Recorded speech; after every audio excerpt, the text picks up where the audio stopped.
All right, in this episode, we talk about the follow-through, and the DA is here.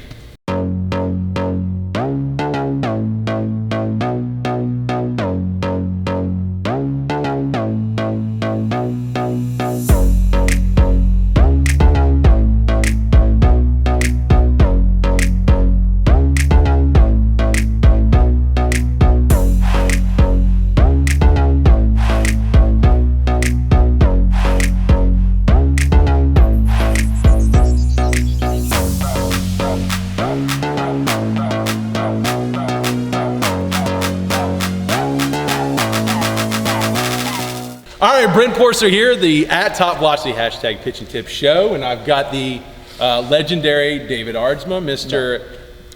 Legendary, Mr. 9-year big leaguer. If you don't know about him, you don't watch baseball. He's the only ball guy on the field, right? All right, so he's here to help us answer your questions. If you don't know how this works, you go to Twitter, Facebook, Instagram, and @TopVelocity #PitchingTips. You ask your question, and we're going to answer it here on the show. Anything about pitching, anything about top velocity, anything about this awesome guy. If you want to ask a question, I'm sure I'll get him to answer it on the show. So what's the question for today? Nathan Wells asks, I haven't seen any videos on proper follow-through. Is there anything to be said on technique once the ball has left the hand? Okay, good question. I'll start with this. David will talk about his approach to follow through. I'm not big on follow through because everything biomechanically happens to ball release. So anything after ball release to me doesn't really apply to what we were trying to do to the ball. It can then go into really injury prevention. So, I mean, if I do spin on any time on after or on follow through or after ball release, it's strictly related to injury prevention. So for example, having a good forward trunk tilt is going to help the arm decelerate, because in decelerating the arm, first the bicep's going to decelerate the forearm, the posterior shoulder, the rhomboids are going to help decelerate the scaps. But if we're in a more vertical trunk position, it's not going to allow a lot of the traps to help, the low back to get involved. The low back, even just decelerating the trunk is going to aid to slowing the momentum in the arm. So anything in the follow-through is going to be critical to really injury prevention and making sure the trunk is moving forward as far as we can after follow-through. After pitch release, just letting it kind of move and continue rotation. And that's why we see guys kick the leg. So kicking the leg should not be something that we try to do for anything but to kind of support the trunk going forward, because that's really what it is. The leg comes up to counterbalance the trunk. The trunk's going to go all the way out, and the back leg's going to kick up so you don't eat dirt, right? So just kicking the leg just meant you got your trunk out far. If you see a guy who doesn't kick the leg, it means his trunk's not really getting out far. You're a leg kicker. I mean, cool thing about David, if you want to see anyone who really moves their trunk well, it's David. Out of all the guys that I've put through my biometric system, David still has the farthest trunk movement from front foot strike. You have like a 20-inch trunk movement.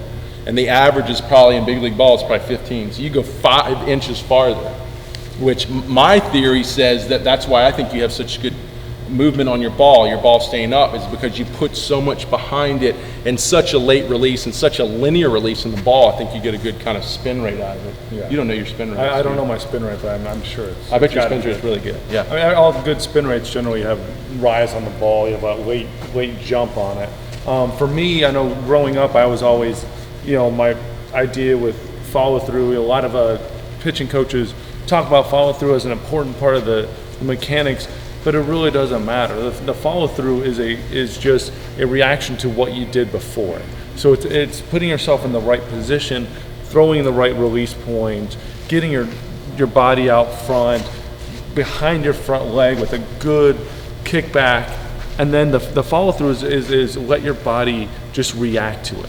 Don't try to stop anything. Don't try to jump back to throw hard. You're not gonna recoil like that. Some guys do it in the big leagues, but remember, those guys are the best of the best, and a lot of times those guys end up getting hurt over time. Yeah, like Ventura is a big guy who does that. Let your body finish. Let your body go through, because if you're doing that, then it's like when you're finishing your set, you're actually finishing what you're actually starting to do. Sometimes when you recoil, you actually start to recoil when you should still be throwing the ball. So let your body go through, and then if you really want to get technical on it, once you're through with that, then just try to put yourself in a position to receive the ball in case it comes back at you. Some guys, I mean, it kind of depends on your role. Some relievers that are just worried about strikeouts, throw as hard as they can, they don't really care about where they finish because they're just trying to throw the ball by somebody.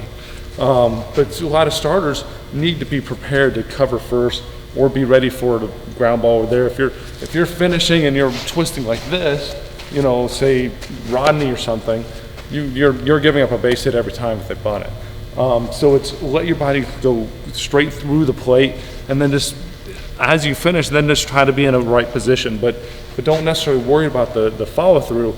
Worry about everything before it, and just let the follow through be a continuation of your pitch. Yeah, I mean, I think that's a great, perfect understanding of the follow through. David's saying he uses it to understand kind of what he did right or what he did wrong. For example, I remember through the season this year, you started flying off to the left hard, and you're saying, okay, what am I doing causing this? So it really helps you understand your delivery. I do a lot of things to understand exactly the perfect way of saying it. So if I know in some of my little personal dry drills that I do, if I'm not, you know, if I'm throwing the ball and I'm not getting kind of out where I can almost touch the ground, then I'm opening up, and it just shows another indicator of what I'm doing when I'm actually throwing the ball. Because if I'm throwing like this, I can't even get close to the ground. If I'm throwing like this and I know I'm getting over the top, then I'm actually finishing right. That means that everything in the back end, driving correctly, staying closed as I'm driving, letting my back hip to drive it, staying over the ball, then I'm doing that all properly. It's just another indicator. Yeah, but the only thing I get concerned with, just because I'm looking at this as a coach, kind of more from your all-season approach to actually learning good mechanics, he's looking at more as a player and how he uses it to help him specifically when it counts in the game.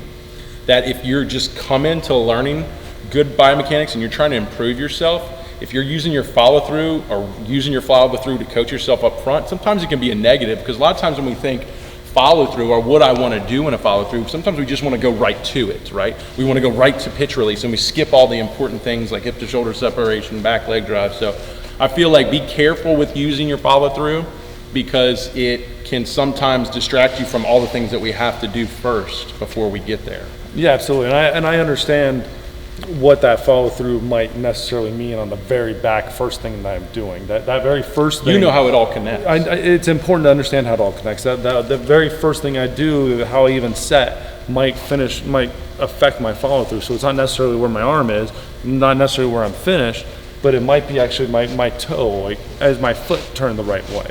Then that might affect everything. So it's important to go always start from where the first thing you do with your foot, right where you position yourself, and then try to figure out from there. Yeah, and I think it's great, because I get a lot of guys going, hey, when I follow through, I'm doing this, or I follow through when I'm doing this. What does that mean?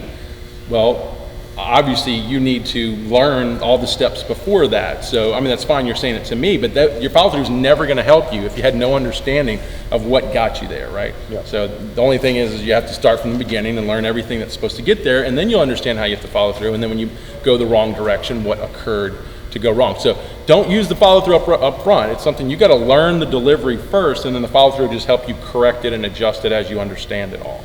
Absolutely. All right, good question. If you have a question, go to Twitter, Facebook, Instagram at Top Velocity #pitching tips. Ask your question. We'll answer it on the show. It's cool having David. We might have David for some more episodes. If you have some questions for David, go to at the DA53 at Twitter. Ask him a question. He will probably be overwhelmed, so I'll go to his Twitter and see the question, then I'll make sure I ask it to him on the show. Okay. Pick some good ones. All right, sounds good. All right, we'll see you on the next episode. Boys.